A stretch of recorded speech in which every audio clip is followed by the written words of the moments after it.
அதாவது போர் அப்படின்னா அது எவ்வளவு பெரிய தாக்கத்தை ஏற்படுத்தும் தெரியுமா?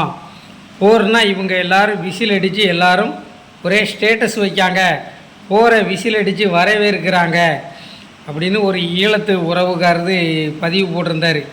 அந்த போரினுடைய தாக்கம் எவ்வளோ கொடூரமாக இருக்கும் தெரியுமா? பார்டரில், அதாவது அந்த பாகிஸ்தான் பார்டரில் இருக்கக்கூடிய மக்கள் தான் அந்த நேரடி தாக்குதலுக்கு ஆளாகுவாங்க. அப்போ அவங்களுக்கு எவ்வளோ பெரிய வேதனையான சூழ்நிலைன்னு அது உண்மைதான். ஆனால் தமிழ்நாட்டில் இருக்கிறவனுக்கு ஏதோ போர் அனுபவம் இல்லை, போரில் அடிப்பட்ட வலி இல்லை அப்படிங்கிற மாதிரி அந்த இலங்கை உறவினர் போட்டிருந்தார். இலங்கையை சேர்ந்த என் தாய் தமிழ் உறவு ஒருத்தர் வீடியோ போட்டிருந்தார். அவருக்கு நான் சொல்லிக்கிடுதேன், ஈழத்தில் நீங்கள் பட்ட அடியும் வலியும் வேதனையும் ஓலமும் அதை விட 10 மடங்கு தமிழ்நாட்டில் இருக்கிற எங்களுக்கு ஏற்பட்டுச்சு. ஆனால் எங்களால் ஒன்றும் பண்ண முடியல. அந்த வேதனை என் சகோதரிகள் இசைப்பிரியா கொடூர கொலை, கற்பழிப்பு, என் சகோதரிகள் என்னென்ன கொடுமைகள், பச்சிளம் குழந்தைகள் முதற்கொண்டு அவங்க சுட்டு சின்ன பின்னமாக ஆக்குனது, கொத்து கொத்தாக நச்சு குண்டு போட்டது, பதுங்கு குழியில் இருக்கும்போது அப்படியே அவங்கள சமாதியாக ஆக்குனது, ஓலமிட்டது எல்லாம் எங்கள் இதயத்துலேயும் ரத்தத்துலேயும் ஊறி போய் கிடக்கு. அந்த அடியும் வலியும் வேதனையும். அதனால் இந்தியா மீது அணுகுண்டே போட்டாலும் நாங்கள்லாம் அசரவே மாட்டோம். பாகிஸ்தான்கிற ஒரு நாடு இந்த உலக வரைபடத்தில் இல்லாமல் ஆக்கணும். ஜெய்ஹிந்த், வாழ்க வளமுடன்.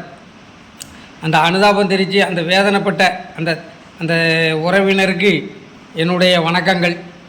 என்ன, அதே நேரத்தில் வடக்க இருக்கிற எல்லையில் இருக்கிறவங்களுக்கு மட்டும் துன்பம் இல்லை. தமிழன் ஏற்கனவே தன் தாய், தன் சகோதரி, தன் சகோதரன், உற்றார் உறவினர் அனைவரையும் ஈழத்தில் கொத்து கொத்தா குற்றுயிரும் கொலை உயிருமா ஈரக்கொலையை அள்ளி வெளியில் போட்ட சம்பவங்கள்லாம் தமிழனுக்கு அது மறத்து போச்சுயா. என்ன, இங்கே இருக்கிற தமிழனுக்கெல்லாம் அது மறத்து போச்சு. போடா, இதுக்கு மேலே என்ன வந்துடுங்கிற நிலைமை தான். அதுக்காக பாகிஸ்தான் மாதிரி ஒரு தீவிரவாத சக்திகளை விட்டு வைக்கக்கூடாது. அது ரொம்ப முக்கியம். என்ன, இந்தியா ரொம்ப தக்க பதிலடி கொடுக்கும். அதே நேரத்தில் பாகிஸ்தான் தாக்குதலையும் நீங்கள் இந்திய அரசாங்கம் வெளியிடணும். உண்மை நிலவரம் என்னன்னு தெரியணும். என்ன, அதனால் நம்ம தரப்பில் உள்ள இழப்புகளை மூடி மறைக்காமல் நடுநிலையோட, அங்கே 50 பேர் செத்தானா இங்கே 200 பேர் செத்தாலும் அதை காட்டுங்க மீடியாவில்.